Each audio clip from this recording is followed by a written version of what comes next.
Hello, everybody, and welcome to another adventure in history. And I didn't change the stream info because I'm a horrible person like that. Hope everybody's doing well.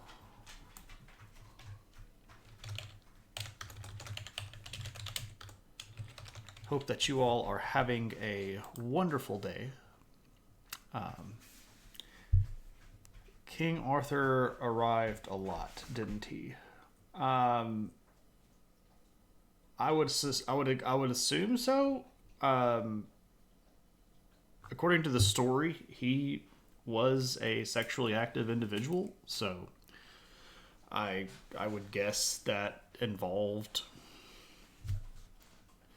the completion of the event, but I don't know. Maybe he was in contact with some people from India and practiced certain versions of tantric Hinduism. I don't know. Maybe. I don't know if I want to click on that moose. I think that might be something I should. Oh, fine. I'm in kind of a mood. Really? From Oxford? No, never mind. That's going to be some really bad British humor joke that I'm not going to laugh at. Hello, everybody. It's been a long day. I had a pretty good day yesterday. Like, I caught up with all of my stuff, and I was actually able to get like some things done that I'd had on the to-do list for weeks, and I was able to organize myself and got my feet up under me, and it was very good that I had yesterday, because today I got run over by a semi-truck. I mean, I like British humor. I specifically do not like British academics trying to make jokes, because it's universally bad. It's just universally bad. Like David Mitchell, or Black Books, or Red Dwarf, or Shaun of the Dead. All of that stuff, love it. British academics are not funny people, and they should not try to be funny people. That should be like a rule. And especially from Oxford, those people aren't funny. They just make really bad jokes. If it makes you feel any better, they're not actually academics. They're actors parrying academics. Oh, okay. Well, that does make it better. And it would also explain why the jokes are so bad. So if they understand the trope of academics having horrible humor, this would just confirm my bias. So I'm going to agree with it because it makes me feel good. What up, Green Herring? How's it going? Roosevelt was a daft monk. That's why he had his fallback as president of America. Well, it's fair to say that Roosevelt didn't necessarily want to be president in the first place, but we'll get there. Happy birthday to Lumpy. It is Lumpy's birthday, and we should all say happy birthday to him. You want to come say happy birthday to Lumpy? Come here. And the puppy wants to say happy birthday. Happy birthday to Lumpy. Hello. What are you doing? You smell like dirt. Have you been in the dirt? Oh my goodness. You are a dirty puppy. Yes. You are literally a dirty puppy. She was supposed to get a bath this weekend, but we have our water heater on a timer so that it doesn't run all day. And we forgot to turn it on in the middle of the day, which means that by the end of the day, when it was time for the puppy bath, there was no hot water. So she got a reprieve from having a bath. I'm Spartacus! Tuna.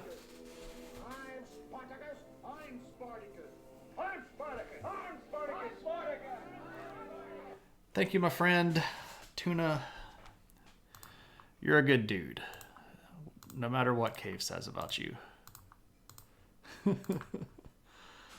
Screaming into the void, right?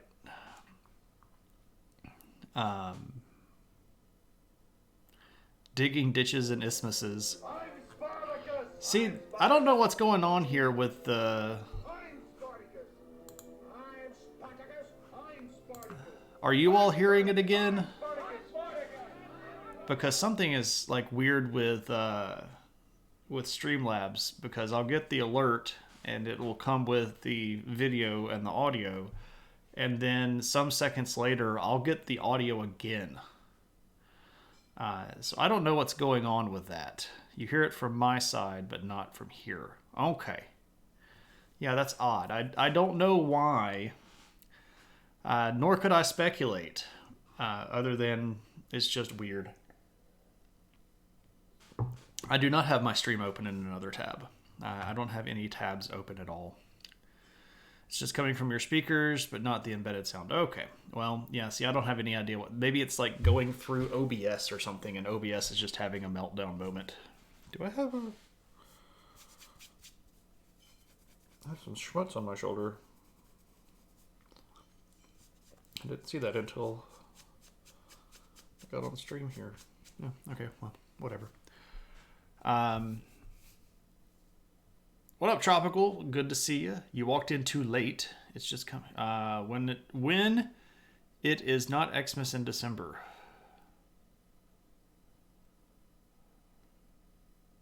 I don't get that particular one. I'm sorry. I apologize. I am going to be exceptionally slow today. It was a very, very long day at work. Lots of pop-up stuff that I did not expect to happen. Multiple meetings. It's always Xmas in December, so OBS is always broken. Oh, okay. Gotcha. Yeah, OBS is always in a various level of function or malfunction. So, but I can't complain too terribly much because it is free. So, I didn't pay anything for it. Anyway. But it is viewer request night. Woo! We haven't actually had one of these in quite a while. It's been...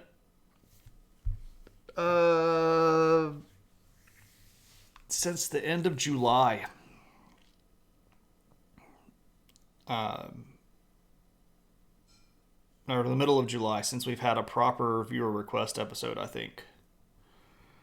Or it might have been 3 weeks. I don't know. What was the last one that we did? I can't even keep stuff straight, like, for real. I'm kind of losing my brain right now.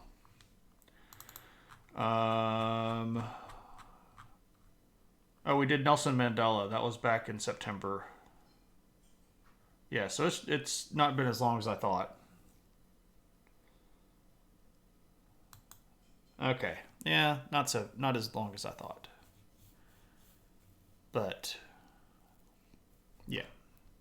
There we go. 3 weeks, 3 months. Meh. Let me introduce you to the culture from your past life, right?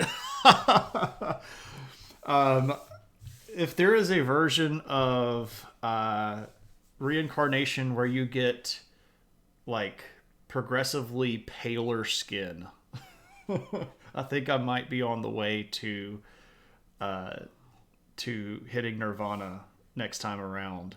I might come back as somebody that's albino because I don't know if I can get paler skin without having a genetic differentiation. What up, Cave? How's it going? Okay, let's... Shane is evolving. This Shane evolved into Gollum. Oh, no.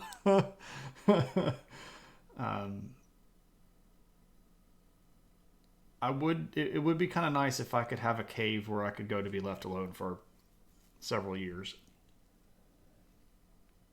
As long as I could invite people, like certain people.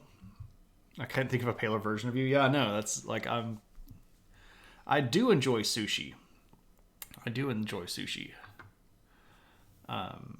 Quite a bit. It's one of my favorite meals. I'm Spartacus.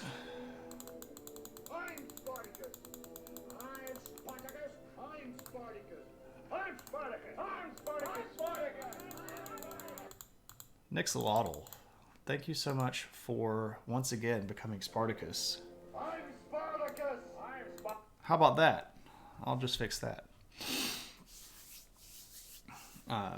The house you grew up in. We should probably start talking about the house that Teddy grew up in, which is over here on the island of Manhattan. Yeah, the sound is so nice that I get it twice. Yeah. Okay. Let's talk about Teddy Roosevelt. Okay, so first off, who is this guy? Well, this is his dad. This is Teddy Roosevelt Sr. You can tell that this guy's pretty pretty stern. Actually, despite being the guy that is in the first Home Alone movie as the scary bad old man, this guy was apparently a really good, caring, and loving father. Teddy had a lot of good things to say about this guy.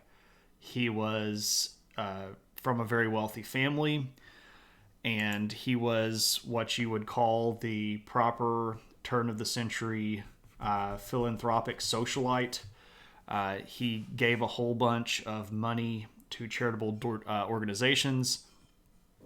He was responsible for going in with a group of other people to found the Metropolitan Museum of Art. So, like the Met, that's in New York. This guy was on the founding board of the Met. And he took his family and his children all over the place. They got to travel all over the world. They ended up having 4 kids. So this is his dad. He looks like he's staring into your soul, and he's not impressed. This is his mom. His mom's name was Martha Bullock, but she went by Mitty as a nickname. The Gilded Age, when ultra-rich dudes measured their quality by giving away money instead of going to space. Indeed. Yep. So this is Mitty, who was his mom, and she was also from a particularly well-to-do family. Her family was from Connecticut. She was born in Hartford, Connecticut. And what is interesting about the pair of them, Theodore Sr. and Mitty, is what's going on around them in the time period. So if we're looking at their world, they're living during the Civil War. And Theodore Sr. was a pretty staunch Unionist that was in big support of the Union. Mitty was not. Her entire family was pro-South, and her 2 brothers actually left Connecticut, where they were from, to go to the South and fought in the Confederate Army. So Teddy Roosevelt had uncles who were Confederate soldiers, which is kind of a weird thing to think about, that Teddy Roosevelt, who he was. Well, look at there. That's cool. I get secret pictures. I appreciate you sharing. That's great. So it's a very interesting family, but they apparently so Teddy, we're not. Teddy's not even born at this part. We're still just talking about his parents. So Junior is the guy that fought in the Spanish-American War, and the guy that goes on to be president, who we are eventually going to spend most of the time talking about. So the family is kind of a weird one when it comes to politics, but it seems like they got along okay. Despite the fact that they were in a bit of a rift when it comes to which side of this war to pick. Teddy was actually born in 1858. It's October 27th, 1858, so we're actually coming up on his birthday. He was born at a house in Manhattan. Manhattan, of course, the island of New York, right here. This big old chunk right here. That's where Manhattan is. Not an island, peninsula. Anyway, you know what I'm saying. It's not Long Island. It's Manhattan Peninsula. I'm losing my mind. Anyway, so brought up in a pretty rich family, had a lot of money, never really had to worry about anything. Got up to being pretty, like a, toddler running around age. And he started having a lot of problems breathing. He would wheeze a lot. He was diagnosed as asthmatic. And he would scare his parents because he would just sound really, really horrible while he was sleeping. And they got him all these doctors. They could afford the best doctors that there were, but they couldn't really do anything for him. And what ends up happening over the course of his life is that he's going to figure out when he gets in elementary school age that if he exercised a lot, it actually helped his breathing. So one of the reasons why he's always such a sort of energetic and robust individual is because the regiment of exercise that he got on at a very young age had become sort of part of who he was. He gets into a lot of other really what we might consider interesting feats. By the time he's 7 or 8, he starts trying to do taxidermy as a hobby, and his parents actually kind of encourage this and get him a little taxidermy kit, and he would stuff birds and animals from the yard and stuff like that, which means he's killing stuff at a pretty young age, which is normally something that is a pretty big sign of things like serial killer stuff. Wait, you mean cardio helps my heart and lungs? Yeah. We call it Manhattan Island because Connecticut doesn't count. That's fair. Anyway, the whole situation here is pretty interesting. He starts writing a lot. By the time that he's 9 and 10, he had decided that he's going to write this big book about bugs, and he liked catching bugs and organizing them and keeping them in jars and stuff like that. He again was lucky enough to travel a lot with his family. He went all over lots of different places, especially with his dad. He got to go to a lot of places that had really old ancient stuff because his dad again was associated with the Met, and as a founding member of the Metropolitan Museum of Art, he had to go collect art. And around here in Adventures in History, we know what we mean when we say collecting art. We mean acquiring art, and sometimes that means stealing art. So Teddy gets to see this stuff kind of firsthand. He gets to go to Egypt, which was a pretty big deal for him. He gets to go to a lot of cool stuff that I haven't seen yet. So, but here's Teddy at a young age. He's about 10 or 11 in this picture. A strapping lad.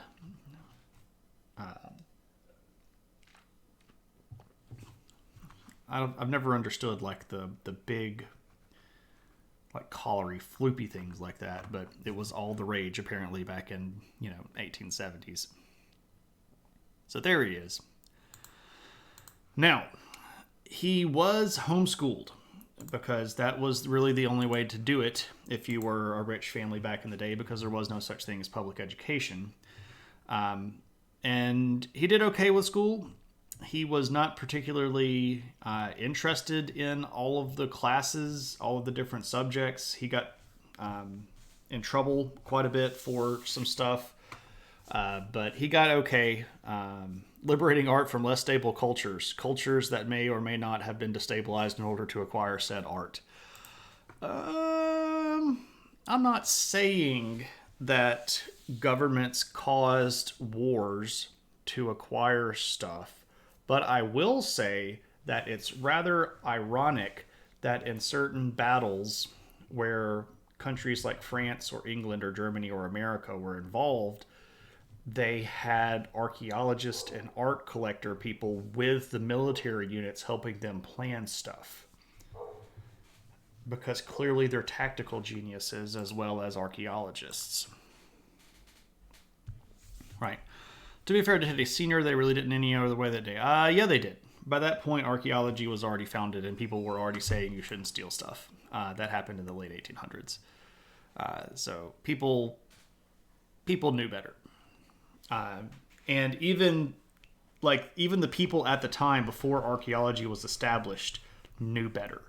There are primary source documents where people that are in the military, especially like in Benin, when England wrecked Benin and stole all of the bronzes from Benin, there are primary source documents where military officers on the ground were saying stuff like, "This is super wrong, and I really don't like this at all." That these are the elements of these people's culture, and we're just packing them up in a box and shipping them off to England. Yeah, I'm saying that either way you go, they knew it was wrong. It's not an excuse. So he is going to end up at Harvard, where every good, young, rich socialite from New York should go. He's going to graduate with a Bachelor of Arts in 1880. And at that time, you didn't really have like a declared major. You just got a bachelor's degree. And you either got Bachelor's of Arts or Bachelor's in Science. So he didn't have like a declared degree. So he didn't get a degree in like business or, literature or something like that. He just got a Bachelor of Arts. While he was at college, several interesting things happened. First off, he's going to get into sports, specifically boxing, which he had done a little bit in high school. When he was like high school aged, just kind of around town. But like he's going to get into boxing club at Harvard. He's also going to get into rowing. Again, he's very big and enthusiastic about doing the outdoorsy kind of stuff. His father is also going to die rather suddenly while he's in college. And this is a pretty big moment for young Teddy. His dad was a pretty big pillar in his life. And when his dad died, Roosevelt very much took on the idea that he was the kind of the man of the house, that he was supposed to take care of his family. And he inherited a lot of the money, which made him like an overnight rich person. So he was pretty wealthy, and now he's got a degree. And he also met his soon-to-be wife. Don't talk about boxing club. Yeah. He met this young lady who was a lady named Alice Hathaway. So he is going to end up getting married to Alice in 1880, the same year that he graduates. And he decides that he's going to go be a lawyer. He thought that going to law school and becoming a lawyer would be a good way for him to support his family. And he thought that this would be, a respectable career for someone of his age and stature. So he goes to Columbia Law School, which, again, he's a super rich, popular guy that's got connections with everywhere. So he's going to go to the best schools, right? And he's only there for about a year and a half before he decides, I really don't like law school. And he's got kind of an itch. And in the back of his head, his head is telling him, you can do stuff with law school and that would be okay. But what would be really cool is if you got into politics. And he's like, he kind of gets interested in politics and decides to decides to get involved. Hey, what are you doing? You're doing that thing where you sit behind me and just lick your feet, and that's kind of annoying. Because it's very loud, and I don't like the licking noises, because it sounds like you're, I don't even really want to describe it, like you're mixing macaroni and cheese or something. And it's kind of annoying. And I'm not mad at you, I just wish you would stop sitting right behind me and licking everything, right? Yeah. The dog is, of course, like right here.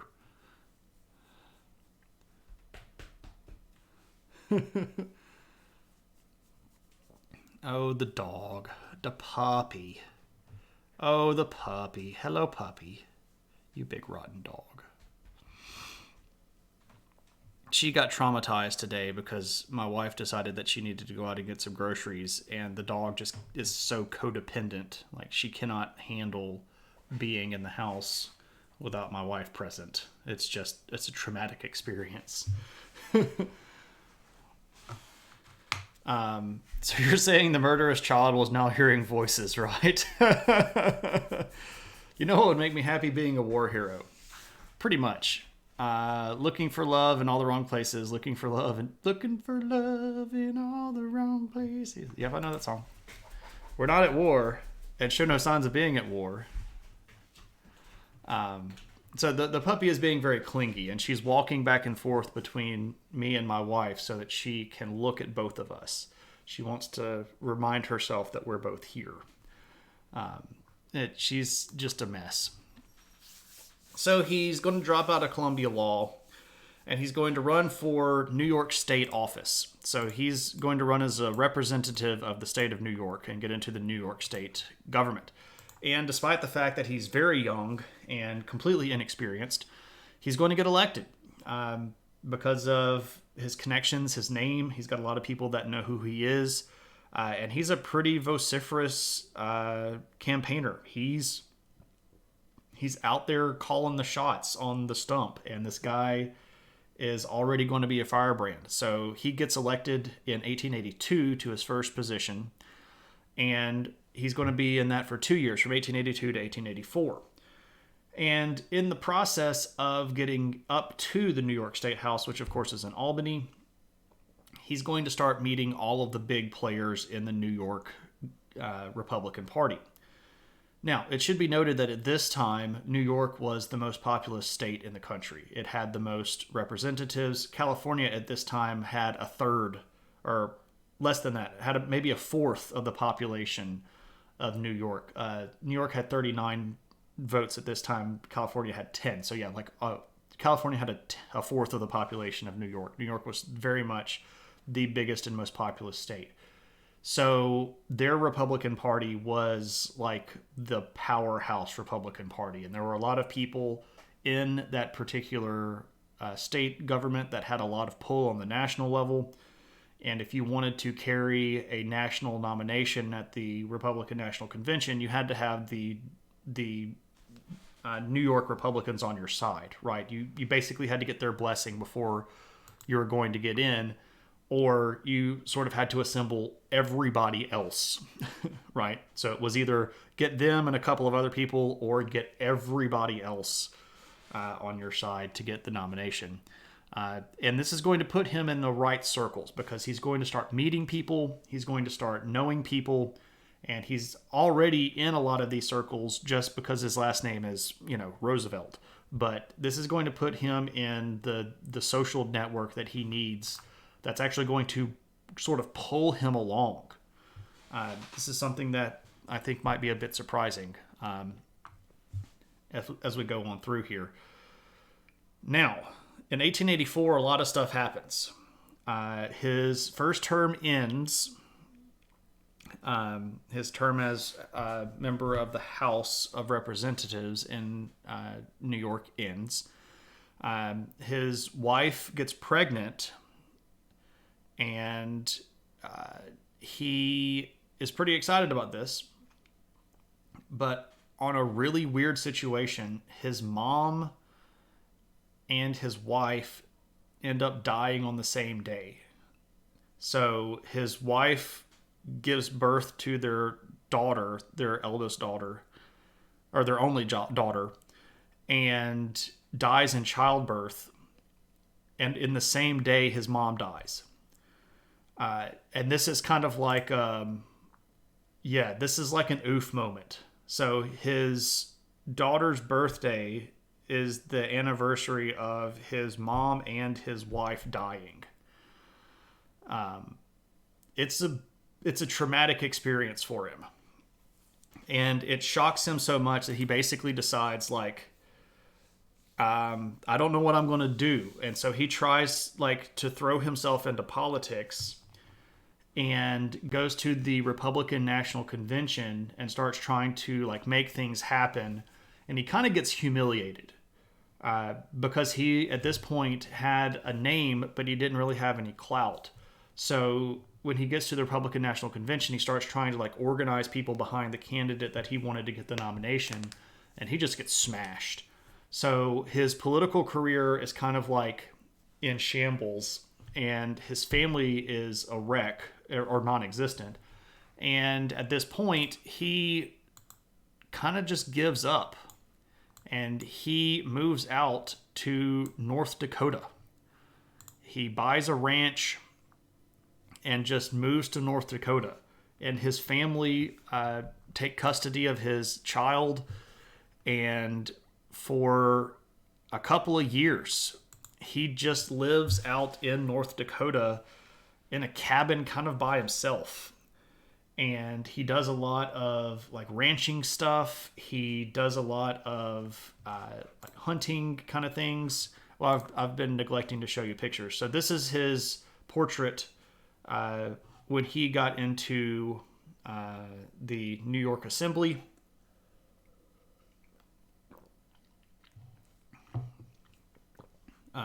And here's a picture of him in the next year after all of this stuff happens, where he has basically gone native.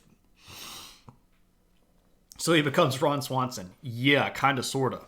This is why you relate to Teddy Roosevelt. He gets smacked down and goes full recluse and builds a don't touch me place in the middle of nowhere. Pretty much. Pretty much. So yeah, he becomes full Ron Swanson here. Just embraces the Wild West. But this is a very formative part of his life. And it's important for us to understand how much this shapes his view of the world. Because let's just be real here, right? He had lived in a situation where he had everything given to him, right? He didn't really have to do a lot of work. Now, his dad encouraged him to do stuff and encouraged his interest, but like he had never had to take care of himself in the same kind of way that, you know, living in a cabin in North Dakota would. So he becomes very convinced of the rugged frontier spirit here. He becomes very convinced of the American exceptionalism because he could do it, right? He went out and made a living for himself and took care of himself, and he had no real prior experience with a lot of this stuff. Like, he had been on hunts before, but this is like rich people going out to a field and shooting captured, animals that are being released so that they can shoot them. That's different than living in North Dakota and having to go hunt a wolf because it's getting into your cow pasture, right? It's a totally different experience. This is also going to be where Teddy just completely falls in love with the concept of nature and conservation. And that's going to be one of his most enduring legacies when he eventually does get back in politics. The idea that we as a people owe it to both ourselves and the planet that we live on to take care of it and preserve some of it in its natural state. So this is going to be a formative couple of years for him. Now, he does move back to New York in 1885 after spending a little while out there. And he pretty clearly is doing so, at least partially, because he had started to feel very lonely. And he wanted some companionship. And I'm not saying lonely here is like a euphemism for he was, wanting to have sex with somebody, but like he was just actually alone in a lot of this time. And he had always been in big cities where lots of people were around. And so he kind of wanted to get back in the swing of things. And when he gets back to Manhattan, he's going to start reconnecting with family friends and going back out and doing social stuff. And he's going to run into one of his old friends, who is this lady. Her name is Edith Caro, and they had known each other since they were children. Edith's parents and Teddy's parents were friends. They had been at a lot of social situations or social gatherings and stuff together, and she had yet, as yet, was unmarried, and he basically said, look, we already have a really good relationship. I like you a lot. I think we could be good for each other.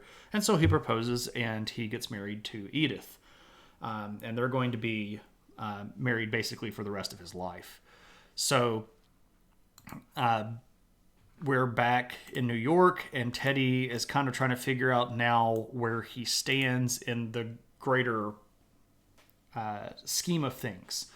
One thing that is important to note, when he does come back and he gets married to Edith, he does retake custody of his daughter that he had with Alice. He's not abandoning that child like in perpetuity. At that point, she was maybe 2 or maybe had just turned 3. So he is going to care for her for the rest of his life as well. I just wanted to put that in. They have several other. So Edith and Teddy have several children as well. And he starts kind of looking for a job. He doesn't necessarily need a job because, again, he's independently wealthy. But he starts thinking of small things that he can do because he doesn't necessarily want to try to do the national scene again. But he had always been fascinated by things like the military, especially the Navy. He had actually written a book when he was in college about naval tactics and things like that. So he had met a lot of people that were in the government, and one of them is going to suggest him, Teddy, as the head of the Civil Service Commission. Now, this is sort of a nothing position, right?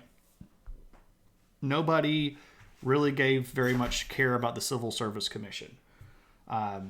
If you don't know what the Civil Service Commission is, it's because it doesn't exist anymore. Basically, there used to be a department of the government who oversaw government jobs, specifically permanent government jobs. So, like if you are an administrative assistant or a secretary to members of Congress, right? Typically speaking, like if I got elected to Congress from my state, I would go to Washington, and there would be somebody who was already attached to the office that I was working for, and that would be their permanent job. Like their job is, I am the assistant to the representative from this district. And this actually helps a lot of things sort of continue to move, because when you first show up in Congress, if this is your first time up there, you have no idea how anything works. Like, you know how it works on paper, but how it works on paper and how it works in the real world is not comparable.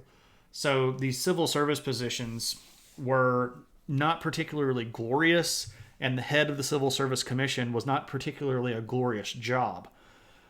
But it needed somebody that was dedicated, it needed somebody that was task-oriented, and that had, a way with people. You have to be able to talk with a lot of people, because there were, hundreds of jobs in this particular thing. So, and this, by the way, was a federal position. So one of his friends goes to the president at the time and suggests, hey, you should put Teddy Roosevelt, this guy that I know, as the head of the Civil Service Commission. And it's kind of it's a nothing position. So he gets the job, and he falls in love with it. He moves to Washington, D.C., and he kind of throws himself at this job. And it's a meticulous kind of thing. It's a lot of paperwork. It's a lot of behind the scenes thing. But Roosevelt starts making a name for himself, because specifically he starts going after corruption. One of the things that happen pretty frequently in the civil service is I get elected, and then when I get elected, I appoint all of my friends to jobs, regardless of whether or not they're qualified. And Roosevelt hated that because, again, he has this new sort of view of things where you've got to go out and earn it. You can't just have it like shuffled over to you anymore.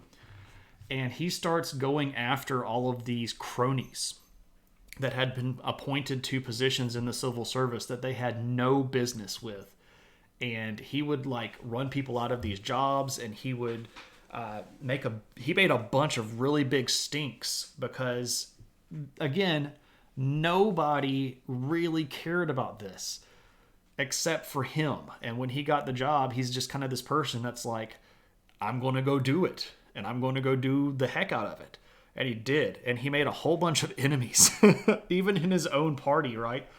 A lot of people got really hacked off at this guy because, I got elected because this guy gave me a whole bunch of money, and I promised this guy a job, and I got this guy a job. And then here comes this nobody, Teddy Roosevelt, that harangues my buddy out of his job. Now, next time I run him for office, he's not going to give me any money because I'm not going to be able to give him a cushy job because Roosevelt's going to run him out. And this is kind of a big deal. Like, he turns this kind of nothing job into something that's actually making the government better, right? Like, how dare you make things better? Exactly. Like, you're not supposed to do the right thing, Teddy. And he's like, I was told to do my job. I'm going to do my job. So he stays at that for quite some time. He's the head of the Civil Service Commission from 1888 to 1895 and does a lot of good work. He really does. And at the end of that, a lot of people were trying to kind of like lever him out. They were really trying to get him out of the job because they were tired of having all of their little crony positions eaten up. So he goes back to New York City and he decides, okay, I've done my part. I've made the government better. The world is a better place. It operates more efficiently. And he decides, I like this feeling, though, of taking out corruption. I really like cleaning stuff up. And he goes, what's more corrupt than the New York City police? And he runs for and gets elected New York City Police Commissioner in 1895. And oh boy, we'll give him the job that everyone fails at. That'll show him. Crap, he's killing it. Exactly. So he gets to be the head of the New York police system. And he brings the same fervor to that job as he had with the Civil Service Commission, and he makes just as many enemies. And there are people in New York City that hate this guy because he makes things work the way that they're supposed to. And if you all know anything about New York City politics in the late 1800s, there was this sort of conglomerate of pork barrel vote rigging, bad corruption thing that was based around this place called Tammany Hall. And it was referred to as the political machine, or the Tammany Hall machine. Are you a Tammany man? It was almost a political party within New York City itself. But Tammany Hall was kind of like the mafia of its day. And it ran everything in parts of the city. And Roosevelt was like, not anymore. And oh man, he's surprised he didn't get killed before being elected. Something about speaking softly with a big stick. That's coming. He hasn't said that yet, but he's getting there. So he is going to completely remake and renovate the police structure to the point that as a commissioner, he will go out and walk beats to make sure that cops that are assigned to those beats are actually walking the beats. Like, he follows through. He's got a tenacious streak in this guy that doesn't really know how to stop. So he's doing a really good job. And while this creates a lot of nuisance for the corrupt people, it streamlined the New York City police office, remarkably so. And this gets a really big momentum behind him as this straight shooting, no nonsense, say what you mean and mean what you say kind of guy. And in 97, it's 1897, some of the people want him out of New York so much that they try to find somewhere else to shove him. He was as policing as Ed is to trucking. Correct. It's like you do it and you do it the right way all the time. And it doesn't matter if it makes people pissed off or not. You just say it and then you do it, right? So they're trying to find a way to get rid of this guy because they don't want him as police commissioner anymore because he's making things work too well and they're not being able to, manipulate stuff. So another one of his Republican buddies finds out that there is an open position for Assistant Secretary of the Navy. Now, this is a job that he was not necessarily qualified for, having never really been in the military. But he had a wealth of knowledge about Navy, right? Again, he had already written a book that got published when he was in college about naval tactics and efficiency. He had already made a name for himself in Washington for just knowing a lot about this stuff, right? And his wife, Edith, wanted to go back to Washington. So he sort of quasi-reluctantly accepted the job and then loved it. So he's going to be Assistant Secretary of the Navy from 97 to 98.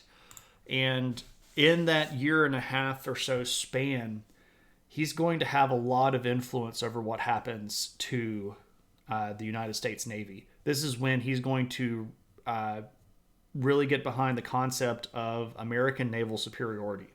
And during his time in the position, he's going to be instrumental in America shifting its naval tactics and building a whole bunch of destroyers and getting this Great White Fleet, which is actually what was called the Great White Fleet because they painted the whole thing white because he wanted them to be able to be seen from a long way away. Like, what's happening when this is showing up. We're not trying to hide it here. This is when he's going to really start the speak softly and carry a big stick speech, because the idea here is America is not going to, necessarily try to get involved in everything, but when we do, you're going to know that America is involved. And specifically, one thing that he was very much interested in was this region right here. So especially Cuba and some of these islands and Puerto Rico, they were all still owned by Spain. And over here in the Pacific, the Philippines and several of the islands across the Pacific, because Roosevelt was very much an imperialist. And he was sort of the driving force behind what ended up starting the Spanish-American War, because he was going to encourage a lot of naval presence in places. We don't have time to go through the entire Spanish-American War, but suffice to say that when the USS Maine went down to what is probably a torpedo that might have been launched by the Spanish, he's going to use this as a pretext for war. Tropical, we don't have time right now because we're talking about Roosevelt. We can do Spanish-American War on another stream if people want. But the crow's nest, or the main mast of the Maine, still exists. This is at Arlington. If you go to Arlington National Cemetery, this is the main mast of the Maine. that was recovered, and this is a Spanish-American War monument. So when the Maine sinks, this is one of these American ships, we declare war on Spain, and this is the Spanish-American War. And Roosevelt wanted to go out and fight, and the Secretary of the Navy, it did need an adventure hat. Crap, I forgot to wear my adventure hat. Oh well, yeah, that's one of my pictures. So, yeah, I forgot about the adventure hat. That's how out of it that I am. Anyway, or that might not be one of my pictures. I can't remember. I know I have pictures of it. What is it with war starting over boats sinking? Well, they're considered like extensions of the territory. So, you bomb my ship. This is like you bombing me. You kill my citizens. This is an act of war. Right. So he's going to want to go fight, but he's the assistant secretary of the Navy. Like, he's one of the top positions in the entire armed forces, and they won't let him go. So he decides, okay, I'll just quit and I'll sign up for the cavalry, because I can ride a horse. I'll get a commission. I'll be an officer pretty quick and pretty easy because I know what I'm doing. I can pull strings, get myself in a position. Ironically here, this is kind of like him doing the spoil system. But he ends up as the colonel. Yeah, colonel. He's only a colonel. He's not a general. But yeah, he gets into the military, and this particular image of him as in his cavalry uniform is a pretty frequent one. And if you see a lot of political cartoons from him as president, one of the things that they pretty frequently do is dress him up in this getup, because from this point forward, a lot of people, even when he's not in the military anymore, just like offhand refer to him as the colonel, like the maestro, if you know that reference. So he is going to form a unit of soldiers that are going to be cavalry people, but they're actually kind of more like irregulars. They're not really anybody, but he starts looking for the people that wouldn't really fit very well in other military units, and this is going to be the famous Rough Riders. His bunch of cowpoke, cowboy, western frontier, mountain men, good with a rifle, good with a lasso kind of people. And they're going to be instrumental in the war. He's actually not really supposed to be as instrumental as he was, because he kind of didn't obey orders, and he kind of did whatever he wanted to, and he did a lot of stuff that wasn't necessarily very intelligent when it came to tactics, but he's kind of like just blessed. This guy has some sort of like positive aura around him that keeps bad stuff from happening to him. There's this particular big battle in 1898. It's a place called San Juan Hill. This is sort of the greatest victory of the Rough Riders. So here we have the colonel, and here around him are all of his Rough Riders.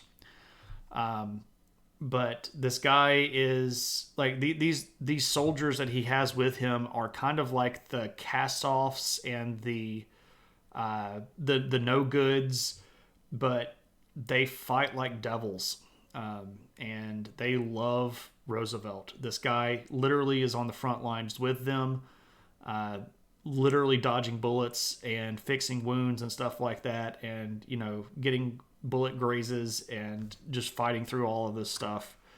He's kind of a fascinating individual. Now, this is a big deal because it's going to put him on the public eye again, right?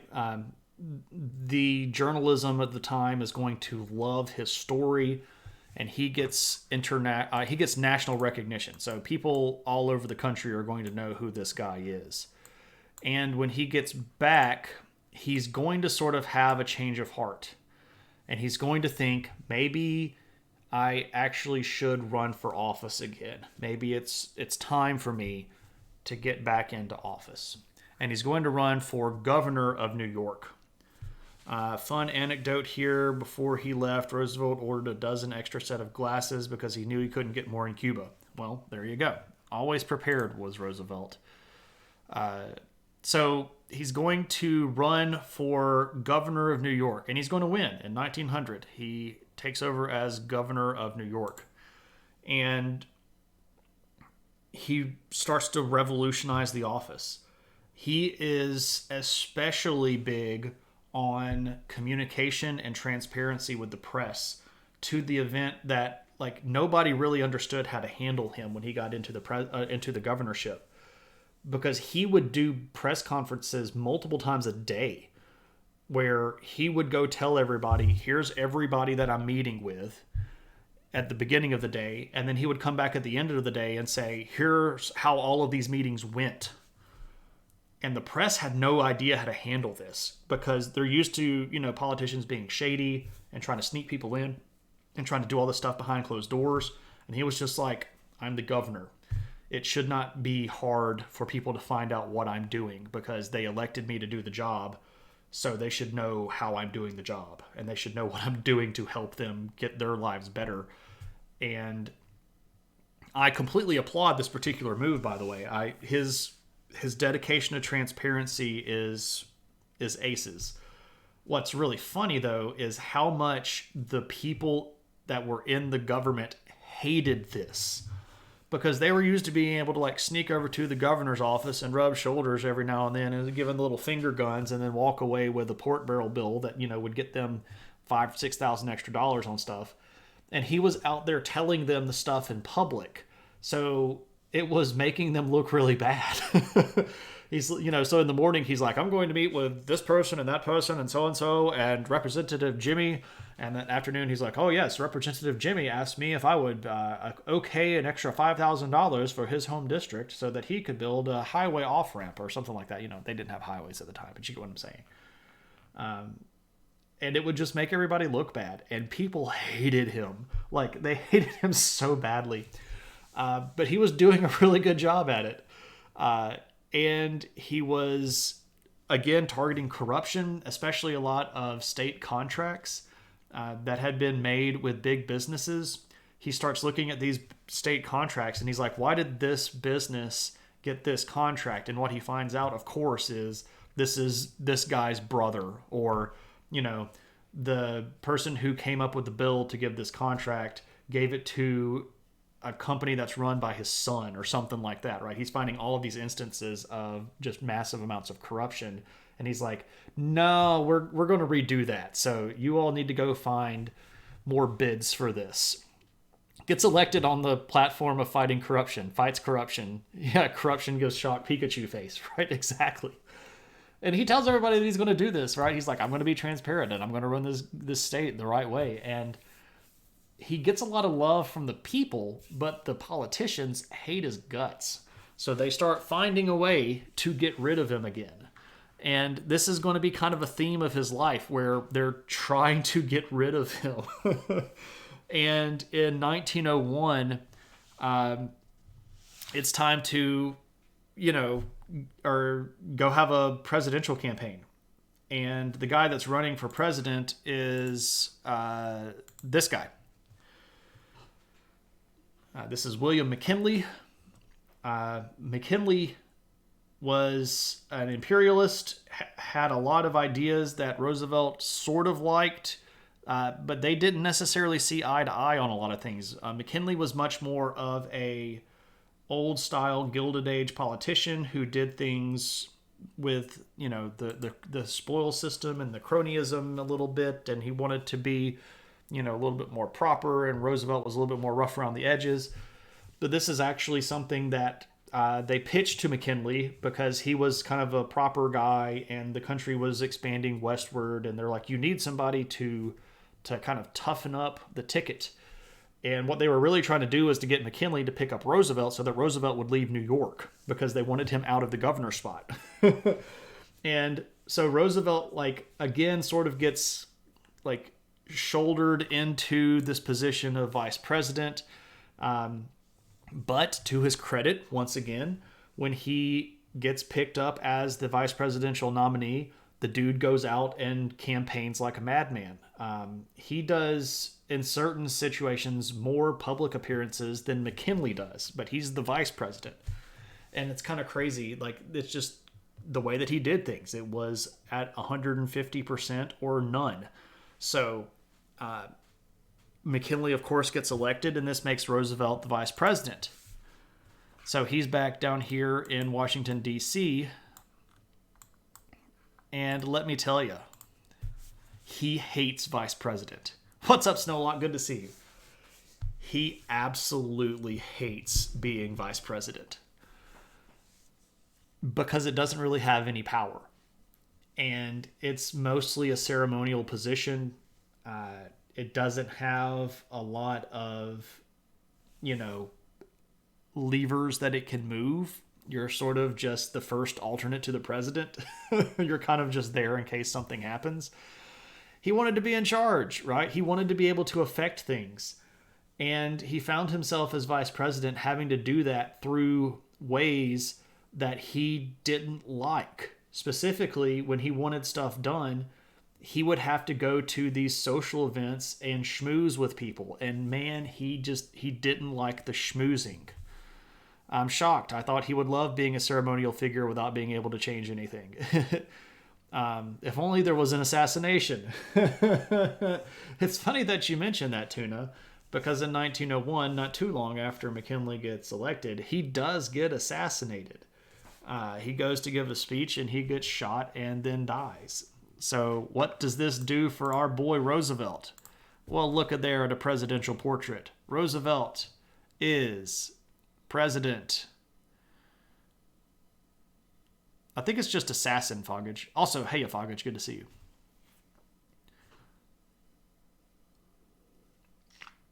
you. There we go. Woo! So Roosevelt is president now. And oh boy, now he's got the control. So what do you do if you're president? Everything. So first off, what do we do as president? Well, I don't like big corporations. I especially don't like big corporations with federal contracts that schmooze their way into it and bribed people.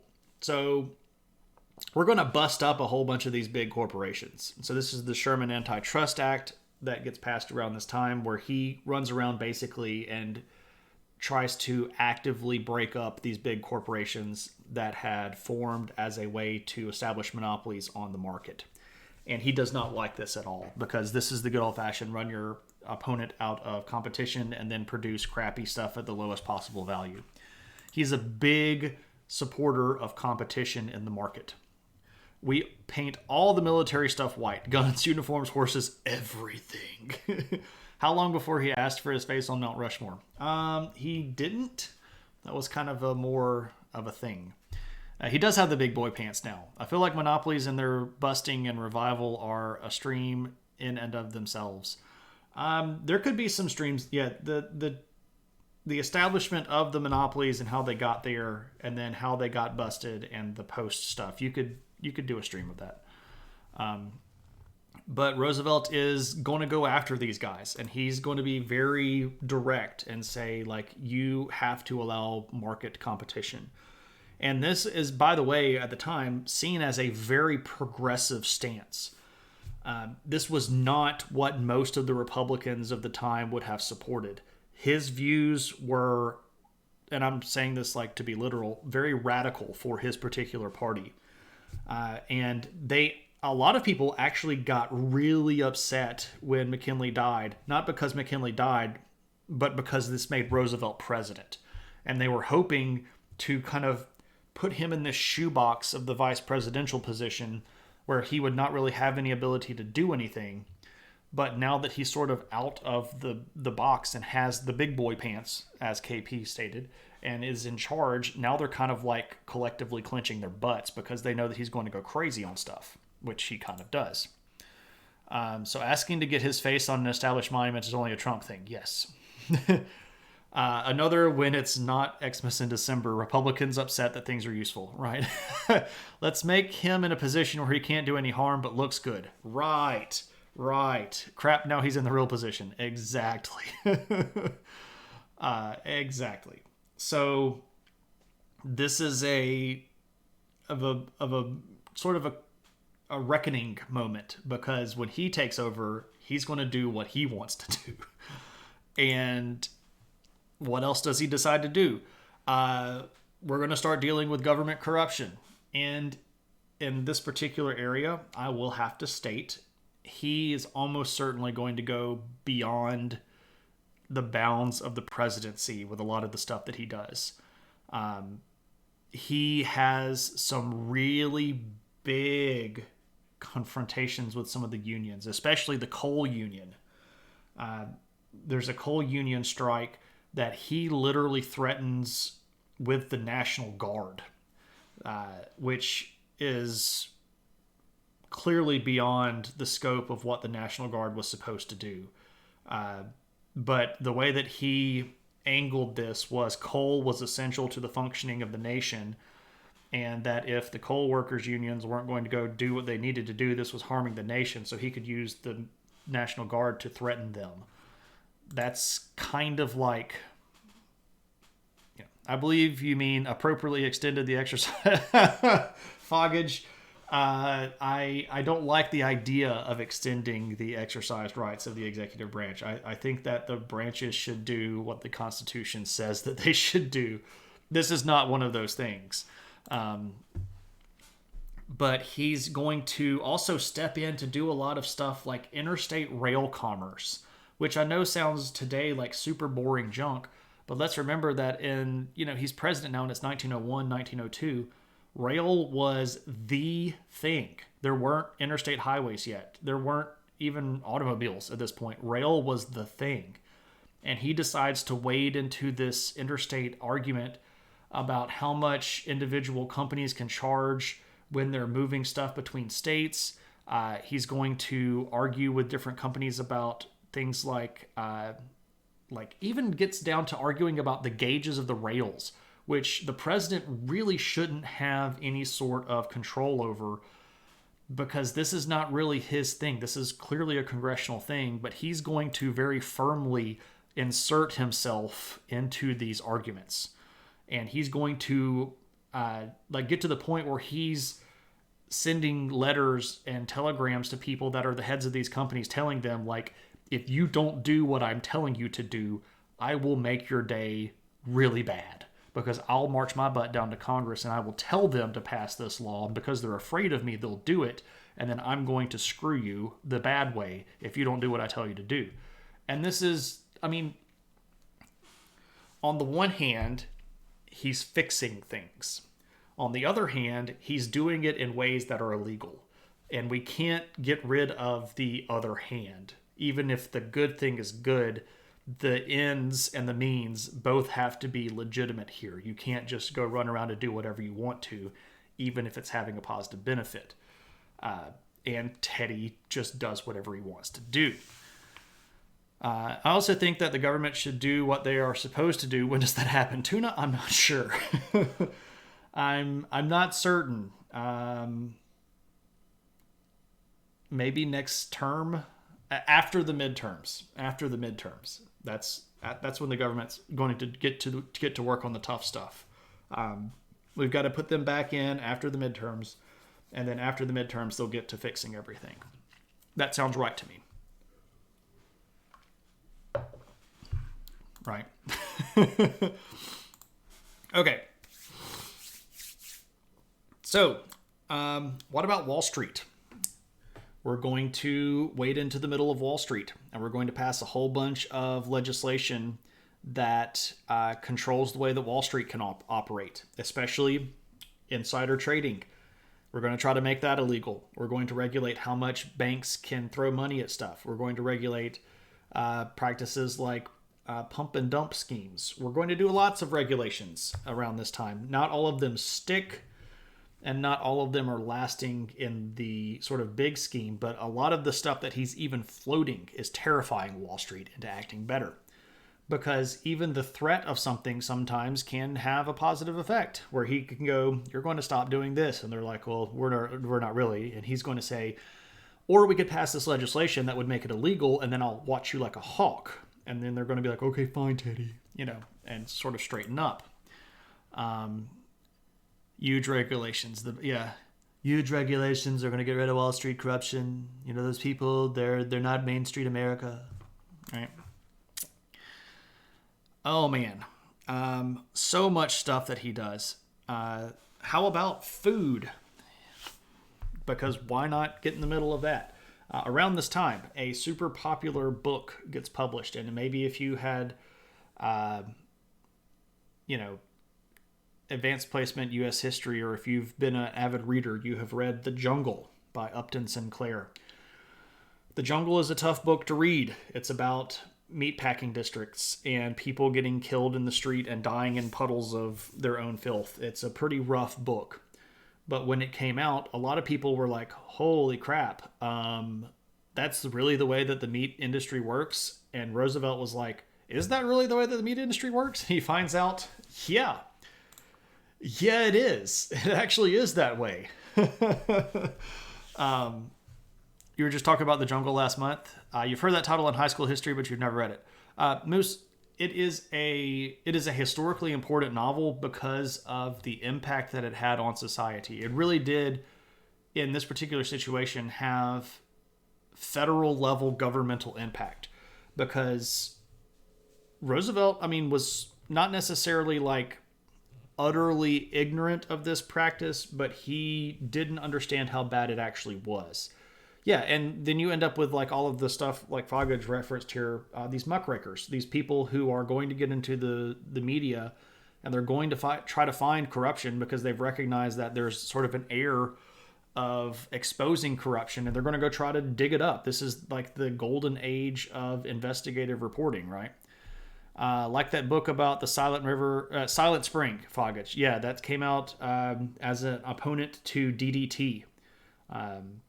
The pesticide that a lot of people were using, and the book is about how so Silent Spring is the name of the book, and it's basically how if we continued to use pesticides, it was going to wipe out all of the native flora and fauna, and Silent Spring is what happens when all of the birds are dead. You go outside on a spring day and you don't hear any birds.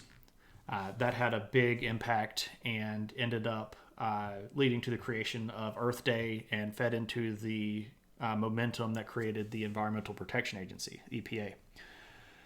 I've heard it called the spark that started the progressive era. I don't know if I would go that far. It's definitely an important book. There were progressive ideas that were around prior to that. It's definitely going to be the first thing that maybe captured national attention to the progressive cause. I'll give it that, because it was fabulously popular when it first came out. So if you want to read The Jungle, it's a tough book to read. It's actually written very well from a literary standpoint.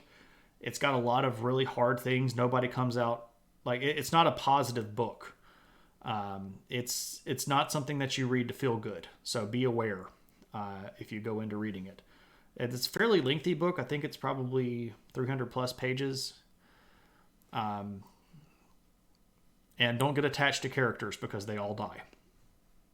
Spoilers. So, anyway, with the national success of The Jungle, Roosevelt decides it's time to do something about food. And this is going to be the Meat Inspection Act, which is passed through Congress. This is where meat starts getting grades. So if you've ever heard like grade A top sirloin beef, the reason that there's a grade for that meat is because of Teddy Roosevelt. He pushes this through Congress and signs it into law. you hate that I hate the first thing I tried to do is look up on Google the Jungle Book. Well, Snowlock, the Jungle Book isn't just Disney, so let's not get Kipling completely out of the picture here. The Jungle Book is based on Rudyard Kipling's novel, The Jungle Book, which is good stuff. If you've ever read the original book, it's actually quite a bit better than the movie. It has a lot more sociology in it than the movie does. The movie, of course, is a kid movie. Kipling himself was not a positive individual, but that doesn't mean that the literature that he wrote is without value. Movie questionable. Kipling was a massive racist. We can just go ahead and say that. And he was also, at the end of his career, an ardent imperialist. And we won't take anything away from that. He was what he was. Literarily speaking, there's still value in his writing from a literary standpoint. Disapprove, but need not to judge for... Okay. We're judging people in their timeline. Even in his timeline, he was kind of a revolutionary, especially his earlier writing, which was quite different than his later writing. But now we're getting into another... You guys are really trying to get me to chase the rabbits tonight. And I'm inclined to do so because I'm very tired and I'd rather talk about stuff. Get on with it. Okay. Meat Inspection Act. Also, and there comes the tangent alert. We need a tangent emote. Like it's just a line that goes like off into the distance. Like it's moving like this and it just veers off. Maybe that could be an animated emote that's just like, bing. I'll try to work on that. So the Pure Food and Drug Act is another thing that happens where we need to be able to make sure that the foods and the medications that we are eating and imbibing and putting into our bodies are clean and not full of, toxic chemicals or stuff like that. A triangle that has the tangent extended to infinity. Yeah. So you mean it's not good to eat flour that's been cut with borax? Actually, it's really bad for you, KP. And it's also bad for, you to take medication that's effectively, cocaine. Where are we at now in relation to prohibition? We're still a little bit before prohibition. We're getting closer, but we're not quite there yet. That's actually a fair question. 1920 is when Prohibition started. I knew that, but my brain wouldn't pull it up. We are in 1904, and it's actually about time for Roosevelt to run again. So he runs again for president, and he wins pretty handily. He wins the national vote by like 56, 57%. He wins the Electoral College by a landslide, and his second term, he's still going at it. What else are we going to do? Okay, well, we're going to... what about foreign policy? We're going to make some deals with China and Japan because, again, we're being expansionist policy. And now, after the Spanish-American War, America has territory over this way because the Philippines at that point were American territories. And we also have islands like Guam that are out here. And we're interjecting ourselves into the larger issue that's going on in China and Japan. Women's... Okay, I'm missing stuff. Like, your great-grandfather was gunned down in Prohibition by a rival moon. Holy moly! That's kind of crazy. I don't even know how to say anything about that. Got shot in Prohibition by a rival moonshiner. That sounds like an episode of Justified. But that's fascinating stuff. Women's right to votes were also recognized in 1920. Yes, that was the 19th Amendment. So the 18th Amendment, which was just before that, was Prohibition, and the 19th Amendment in 1920 was women's right to vote. And then we got rid of prohibition in the 21st Amendment, which was just a few years later. Okay, so we've got all of these other politics kind of stuff going on over here, and the big thing going on in China was a lot of international dealings and a lot of countries arguing over who got to be in China and how China worked. And Roosevelt's going to kind of wade into that and cause a lot of countries to get kind of riled up, but that's kind of what he did. He's also going to settle disputes with Britain. Specifically, this begins a period of time between the United States and Britain that we refer to as the Great Rapprochement, which is like a period of time where Britain and America are just like, you know what? We should not be enemies. We should be friends. And this had a lot to do with the fact that, well, America needed international buddies, and England was kind of trying to stay out of a lot of other big disputes in the continent of Europe and was more happy to have a non-European ally in America. So we start making back up. And also Russia. Russia and America had been at odds with who controls what, especially up here in this region, right? Because we had bought Alaska from the Russians, but like, what islands count? Where's the actual line? Who has what? Blah, blah, blah. So we're going to straighten the issue out up there with Russia because Teddy said so. So he's getting a lot of stuff done on the international stage as well. Also, conservation. This is going to be the beginning of the National Park Service. So this is your Yellowstone National Park. All of the national parks that exist now are part of the larger national park structure, which is something that he championed as a way to preserve nature, because he was a big fan of nature and liked a lot of that stuff. Now, his second term was not as profitable or overall pleasing as his first term. I never made him. He died before your grandparents were buried. Yep, that would make sense. Great grandfather. That's the side of moonshine that the Dukes of Hazzard didn't teach me. Right. So he's in a position. He could run again. But is he going to run again? The answer is he decides not to. He's kind of had his fill of Washington. He did all of the things in his first term. That's fair. He had a very productive first term, and it wasn't even all of the first term. It was most of it, but not all of it. Did he drain the swamp? Kind of. If we're looking at what happened in Panama Canal area, he actually did drain some swamp. Because another thing that he was looking at is getting control of the Panama Canal zone, especially trying to kind of mess over the French who were ruining the Panama Canal around this time. So what is he to do? Well, he decides that he's not going to run again, but he doesn't really want to go away. What he wants to do is pick a successor that he could sort of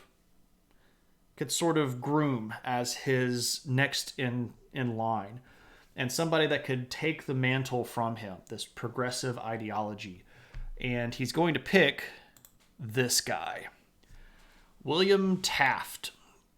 Good old Taft. His Medvedev, if you will. Correct. Exactly. Good old Taft. Well, here's the thing. He picks Taft. Taft is very happy to be the successor. Roosevelt makes sure that Taft is chosen as the president or the nominee for the Republican Party. And then Roosevelt campaigns like mad for him. And Taft gets elected. Easily gets elected. But Roosevelt was a radical progressive Republican. Taft, not so much. And when Taft starts doing things like picking his cabinet, Roosevelt expects the contact. Like he's He's kind of sitting by, the door waiting for the telegram to come in. Mr. Roosevelt, sir, Colonel, President Taft would like for you to consult on his cabinet nominations. And Roosevelt's going to be like, oh, yes, sure, I'll go down and help Taft. It doesn't happen. He doesn't get the call. Taft, right out of the gate, starts making it very clear that while Roosevelt had helped him and Taft was going to carry on many of Roosevelt's plans, that he was not Roosevelt. And a lot of Republicans were like, thank God. Roosevelt was pissed. Oh, so mad. Because Taft starts doing things the Taft way and not the Roosevelt way.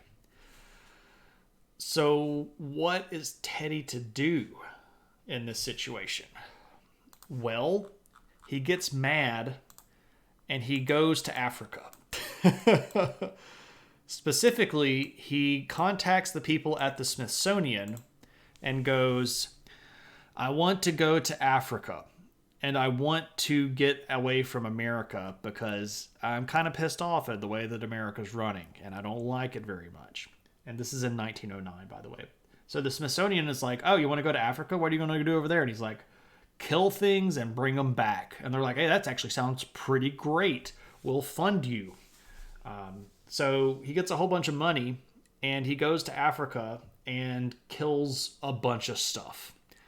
Like, they collect thousands of animal specimens and they are literally skinning these animals and sending their hides back in giant boxes packed full of salt to the Smithsonian. And they're doing so in a rate that is so fast, the Smithsonian can't keep up with the taxidermy side of things. And it takes the Smithsonian years, plural, to catch up to the number of animals that Roosevelt was sending back. The zoo system for trading animals nowadays is wild. Yeah, they didn't have that at the time. So he's over in Africa just killing everything, like endangered rhinoceroses and elephants, and they're collecting thousands and thousands of specimens. He apparently single-handedly killed 570 something animals in this trip. As a way to preserve them, right? So I'm going to send these back to America, and people in America are going to get to see these things because I shot it. He did not have a violent video games to release his anger, right? Here we go killing animals again, right? Why does that seem to be his default activity, right? When he gets angry, he runs away to nature and kills things. It does seem to be a pattern. And wait for it, because that comes back again. You don't even know what's going to happen here. While he's in Africa, he also decides, you know what? I should do politics. I should be an ambassador for the United States. So he starts meeting with heads of state in Africa. And when he gets done in Africa, he's like, you know what? Europe is just like right there. I should go to Europe and do politics. And Taft is like, no, you are not an ambassador of the United States. Do not go to Europe. Do not mess around over there. And he's like, you can't tell me what to do. Go run the country in your way, Taft. I'm going to go do things my way. I guess it's better than running around Capitol Hill killing things. Fair, but also we could just not kill lots of things.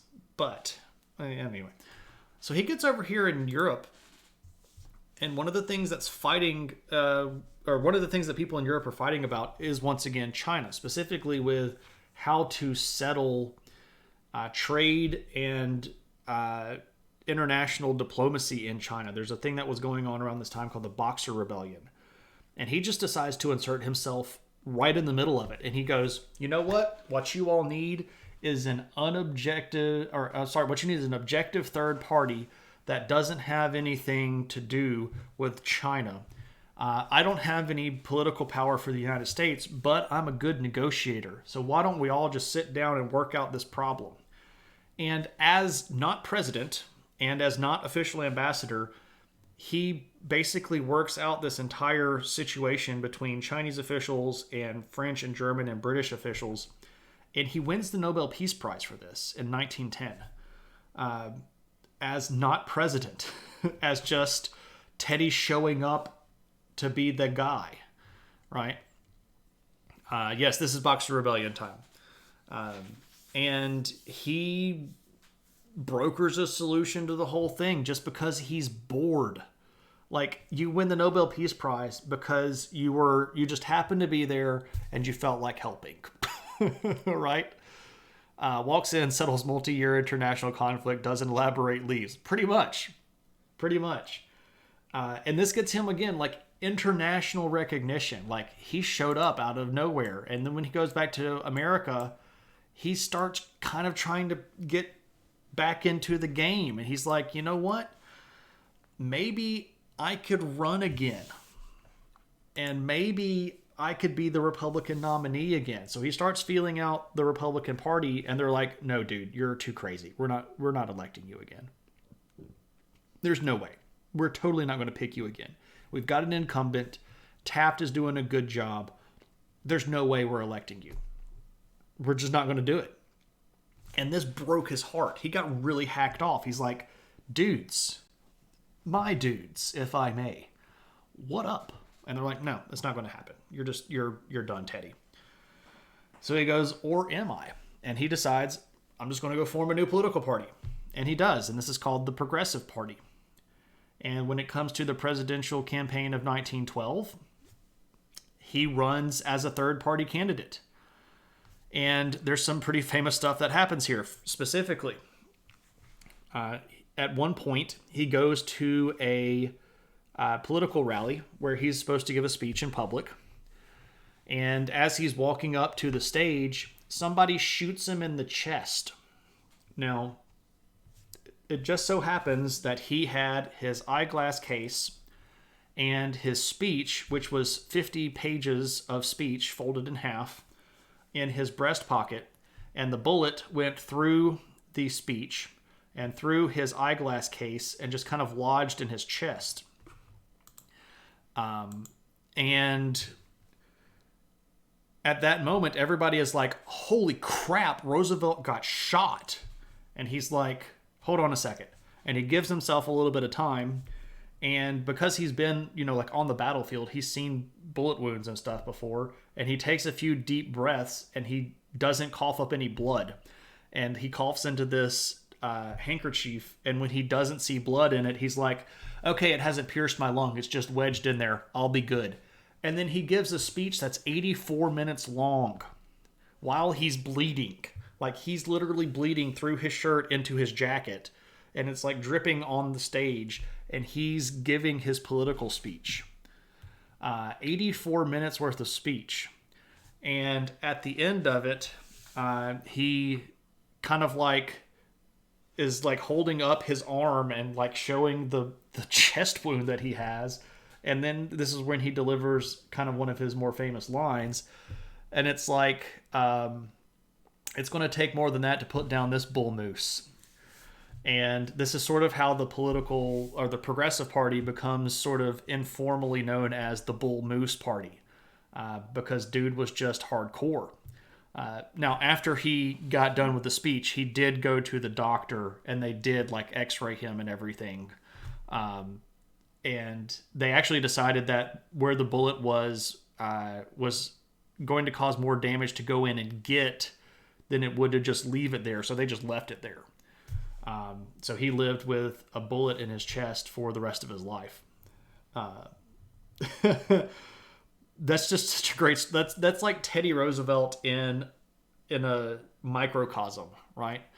Why did the guy only shoot once? Because when he shot, everybody just jumped on the dude. You didn't get multiple shots, so yeah, got shot in the chest, gave an 84-minute speech, and then went to the hospital and got checked out. Yeah, that's metal as mess. This dude is like, he's crazy. Here's the thing though. When he runs as this third party, this is going to split the Republican vote because he's going to get the Republican vote on his side of the progressive Republican Party. Taft is going to get his side of the vote for the more conservative Republican Party, and this guy is going to win president. This is Woodrow Wilson. So Woodrow Wilson gets elected as president, and oh boy, Teddy hates this guy. Teddy does not like the way that this guy runs the government. He doesn't like the way that this guy is handling World War I, which starts in 1914. So what are you to do? Well, you got beat for president. People don't like you anymore. You got to run away to somewhere remote. So where does he go? He goes to South America, specifically to Brazil, because there's one of these branches of the Amazon River that nobody had mapped out yet. And he goes, I'm going to go map out this part of the Amazonian River basin, because that seems like something I should do. And I'll kill stuff and send it back to the museums while I'm down there.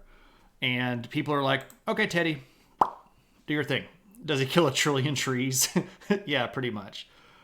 He doesn't actually kill a lot of trees. Here I go killing again. Well, here's the thing about it.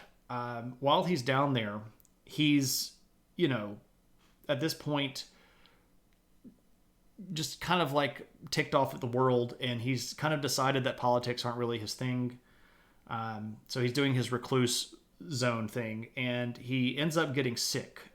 He gets some cuts on his leg, and then he ends up in the river, which is never good, right? Because there's a whole bunch of stuff in the Amazonian water down there that's not natural for somebody from America. And he ends up with a really bad fever. Specifically, he gets diagnosed with tropical fever, but what the devil is that, right? Back then, there's no telling what he actually got. But while he's on this expedition, he gets like real sick. One of his sons, one of his eldest son, his name's Kermit, was on the trip with him, and his son's like, look, Dad, we need to go home. You are in bad shape. And Teddy's like, if you turn this boat around, I'm going to jump off of it. We're already here. We've already spent the money. Just go. Just keep going. Kermit, yeah. Kermit was a very popular name. The reason why Kermit the Frog was named that is because it was a very popular name. So, anyway, they actually do finish this, but he is not in good shape. You saw a lot of Teddy Roosevelt's hunting rifles at a History of Firearms museum located in, of all places, the headquarters of Bass Pro Shop in Springfield, Missouri.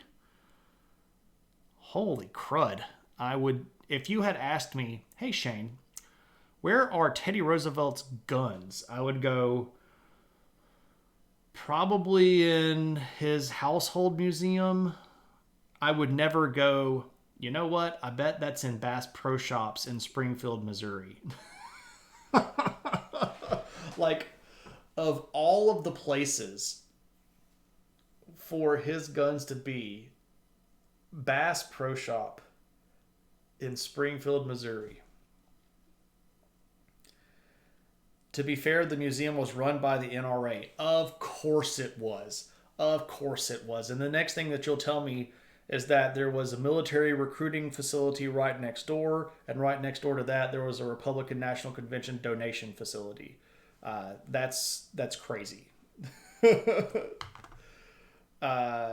What's up, David? Jim had a friend he named Kermit after. Yeah, so Kermit, well, the thing that I was saying is like Kermit was a very popular name at that time period. I thought they were in Trout Amateur Market, right? As opposed to Bass Pro Shop, Trout Amateur Market. I'm with you. To be fair, Bass Pro Shop built an entire pyramid towering the surrounding area. I'm kind of fascinated to go to this thing now. Where is it at? Let's see if we can find it. This is in Springfield.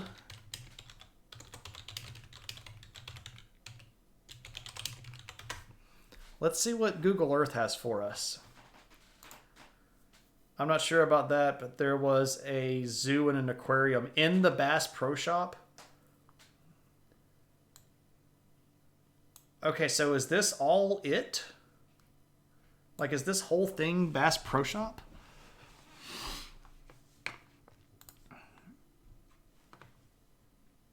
Southwest Missouri. There is a Springfield, Illinois.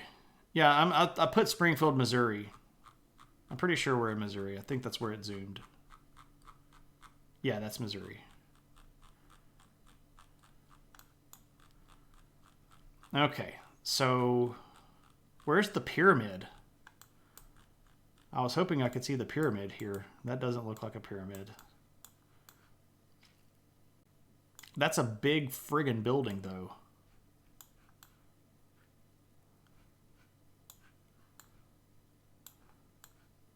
What's the difference between Bass Pro Shops and Bass Pro Shop catalog outlet?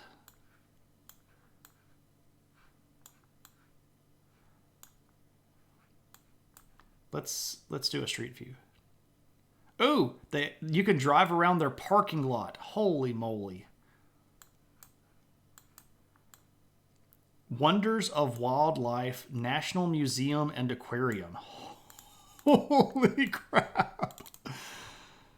Oh my gosh. Really?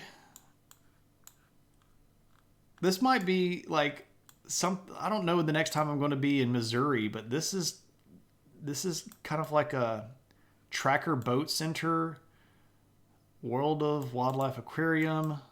What's this over here? Outdoor World?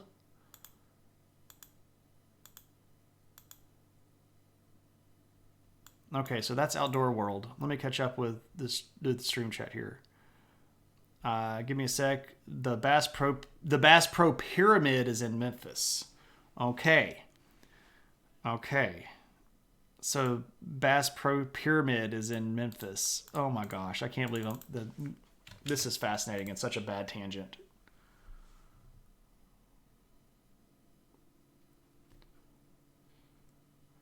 Wow. Holy crap. That's an actual pyramid.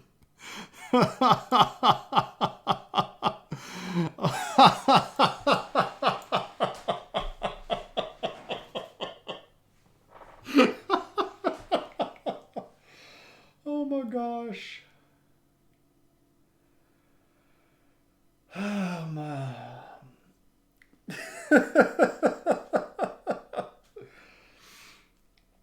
Oh man.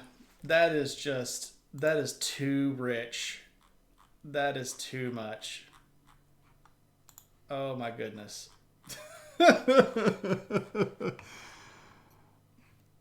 America.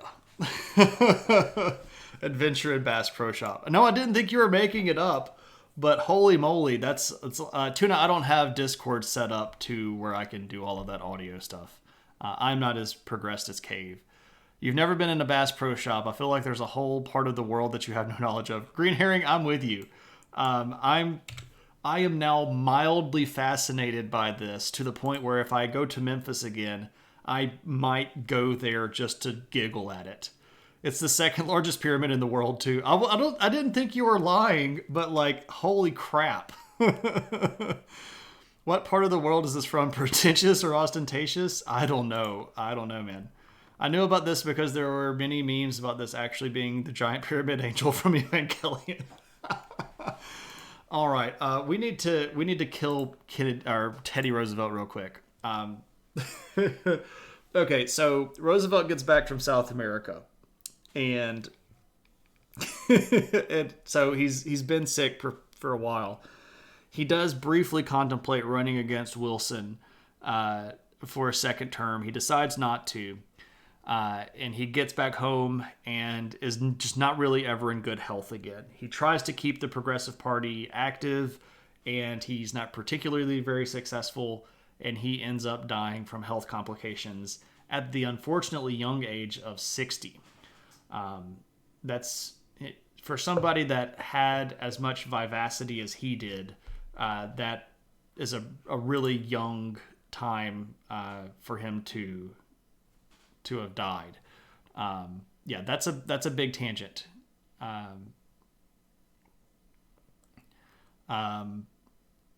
Ooze Brood went to one of them, and there must be VODs of there are things inside. Okay. You put some pictures of the pyramid from your Memphis trip last year in the Discord. Let's just murder him. We're not going to murder him, but he does die of sickness at 60. So old Teddy is no more. So that is the end of the president and the end of what I had planned for the stream. I managed to salvage most of that, but good gosh, Bass Pro Shop tangent. That's got to win like the Tangent of the Year award.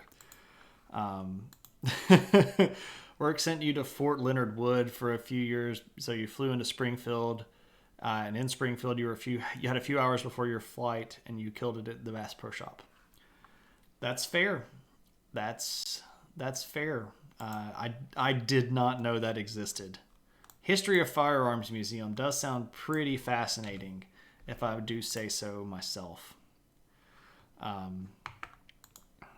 That was a worthwhile tangent. All right. Bass Pro Shop is top 3 most American thing aside from guns and Chinese food, right? You really enjoy walks around Bass Pro Shop Outdoor World? It's a brilliant but relatively tiny museum. Not every museum has to be a big museum. Sometimes they can be small museums and be fine. But, it is what it is. It just totally includes guns. Yeah, that's the kicker. Okay, so anybody else have any questions or anything? Anybody got any last minute additions? Anybody want to spend any channel points or anything like that?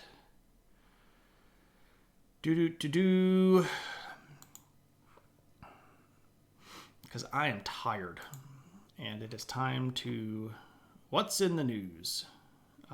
Is there a specific thing you want to talk about in the news? You haven't checked the news. Is there anything interesting? Lots of interesting, and probably too much interesting. Let's see. What's in the news? We could talk about how bad Britain is doing right now. Their economy is actually stabilizing a little bit. So Liz Truss, the new PM, put out what they called a mini budget, which she paired with a guy named Kwarteng, who was the finance or the basically the Treasury Secretary in England. And it was met with overwhelmingly negative reviews. And she was very insistent that it happened. And then the British pound basically bottomed out. And the value of it was the lowest that it had been in decades. And then they fired Kwarteng and they put a new guy in named Jeremy Hunt, who has basically backtracked on all of the stuff. And now Liz Truss has pretty much said, yeah, we're not actually going to do any of those things that I campaigned on, but you also don't need to get rid of me. So she's in a really awkward position where theoretically she's secure, but if she doesn't have the support of her own people, is she going to stay that way? It's kind of messy. That whole political situation is unfortunately rather negative in outlook. The situation in Ukraine is roughly equitable to where it was last time I talked about it. Russia is spending a lot of... I could talk about Iran. America is announcing new sanctions against Iran because Iran has been selling drones to Russia so that Russia can use those drones against Ukraine. Specifically here, these are not very advanced drones. They're more like kind of quasi-guided missiles. They do have like tails and wings and stuff like that, but it's not like they can fly remotely or anything. It's kind of like you aim it in the right direction and it has a little bit of guidance to get there. They're not particularly good drones. They're not the kind of drones that America uses, like the Predator drone or things like that. And this is being used pretty extensively by Russia against Ukrainian civilian targets. There's a report that came out in Ukraine today where the government announced that last week The Russians had knocked out about 30% of their electrical capacity in the entire country. So it's still not looking very good for Russia on the ground. This is sort of a desperate attempt at drumming up something that they can put in the Russian media. They're losing ground, especially down in the south around Kherson, which is a big city that they took. Kherson is now technically, according to them, part of Russia, which is one of the districts that they finger quote annexed. But if you are carefully looking at the sources and the news that's actually coming out of that region, the Ukrainians are pretty close to taking back Kherson, to the point that Russia had sent out evacuations of military personnel that were injured. So they basically cleaned out all the hospitals last week. And just earlier today, Russia announced that they needed to move all civilians away from the river there. So Kherson sits on a big river called the Dnipro, and they basically evacuated all of those people. So it's looking pretty bad for Russia around Kherson.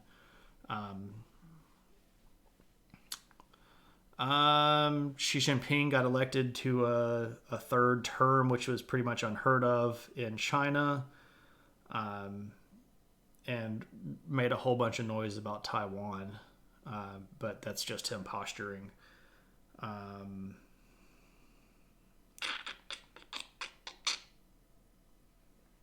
I mean, there's a lot of stuff going on, but I think that's probably like the biggest stuff. Does Iran have sanctions against the U.S.? It doesn't particularly matter. We don't really, there's not really going to be anything that we can do or that they can do against us. Okay, rank 3 things: Bass Pro Shop Pyramid, basket-shaped office building. I know which one you're talking about, and the Ark encounter. What's my criteria here? Most obscene waste of money. Ark encounter's got to be number 1 on that. Bass Pro Shop Pyramid, basket-shaped office building. That's the based on obscene wastes of money. That has to be the list. But that's pretty funny. Did I miss anything? There's too much in the news. I give up. Haven't checked the news or anything. The Country Music Hall of Fame is at a museum with a cash bar at the entrance. Huh. I did not know that. I've not ever been to the Country Music Hall of Fame. So, Chinese consulate beat up a whole bunch of protesters in London. Well, that's not particularly surprising. So kind of off topic now, and probably a topic of its own, but one of my teachers once claimed that Woodrow Wilson was eager to enter the U.S. into World War I, and that U.S. ships getting attacked was kind of just waiting to happen as an excuse to get involved. Is there any validity to that? A lot of people have this theory that the American population was isolationist, but Wilson was a war hawk. There's not really a lot to justify that. Wilson was in a position where he had been given a very mixed basket of foreign policy, because he was still dealing with some of the stuff that Roosevelt had set up and dealing with the stuff that Taft set up, where these two Republicans had positioned America rather aggressively in international politics, and had especially started linking things like the Great Rapprochement that we mentioned, where Britain and America had become much more tightly connected. And in that particular situation, the country itself, from a contractual standpoint, had a lot more connections with this stuff. But Wilson was not gung-ho about getting involved in the war. He was much more interested in making sure that American territories were protected. And the reason why the shipping thing was a big deal is because this was like an extension of American territory, right? So shipping containers and ships and things like that were going across the Atlantic were manned by American citizens and had American goods on them. and the economy wasn't doing the world's best at that time, so we needed this international trade stuff that they were working on. And I mean, he was pro taking care of America's territory, but he wasn't pro getting involved in World War One. Yeah, so KP pretty said that rather succinctly. Like, he wasn't a war hawk. He was interested in helping out his friends in England. He was interested in protecting American interest of all. Evolved American interest around the world, but he wasn't like secretly hoping that America got in the war. If he were, we would have got in earlier. We yelled at Germany multiple times to stop the unrestricted submarine warfare. And it wasn't even the ships being sunk that were the issue, because the Lusitania thing happened like almost 2.5 years before we actually got involved. What really kicked it off was the Zimmerman telegram, where the Germans were trying to convince Mexico to invade Arizona and New Mexico and Texas and take back land that America had stolen from them.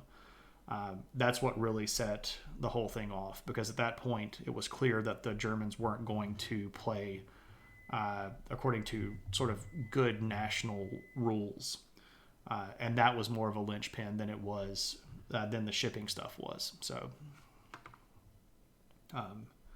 the really bad attacks on shipping actually started between the period of time where the Zimmerman telegram went out and we had decided that we were going to go to war, and when we actually got to war. There was a gap period of time because America wasn't mobilized. Like, we didn't have an army that was going to be capable of going to going to Europe and doing anything effectively. We had the Marines, and that's about it. So most of the big damage in the shipping happened during the period of time where we were trying to get people kind of over there in the first place. So it's a fair question, though. But yeah, Wilson wasn't super pro-war.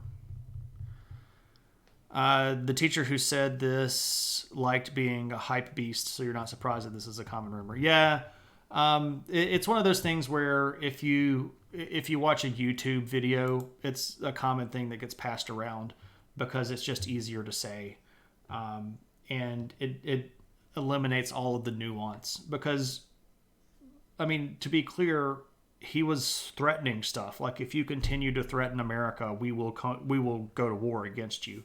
And a lot of people are just like missing the point where he doesn't then go to war. He just keeps leveling the threats, and they're like, well, he's talking about war for years, but like, he's also not going to war.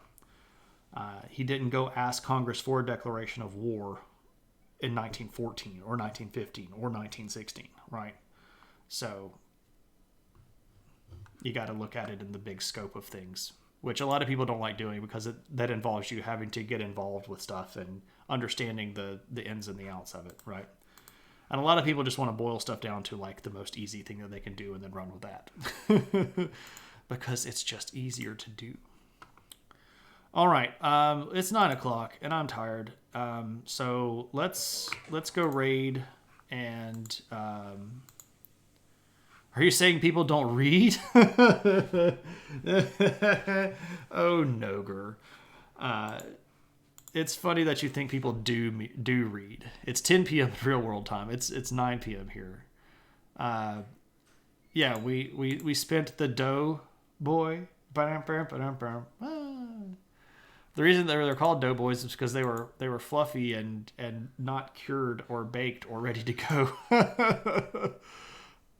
They were still sort of pudgy and, well, Tuna, one day you can tell me the Ballad of Bass Pro. That's crazy stuff. All right, we're gonna go raid my friend Neo Realms. Neo Realms is an art teacher here in my state. He lives about an hour and a half from me. He's a cool guy. He's doing some traditional art tonight. So we're going to go say hello. Show him some love when we get there. Yell adventure and throw adventure hats in the chat. And I hope that you all have a good one. The next time that you'll see me is on Thursday, and we'll be talking about probably Korea, but I haven't figured that out completely yet, but probably Korea. But until then, I hope you all have a good one, and I'll see you next time.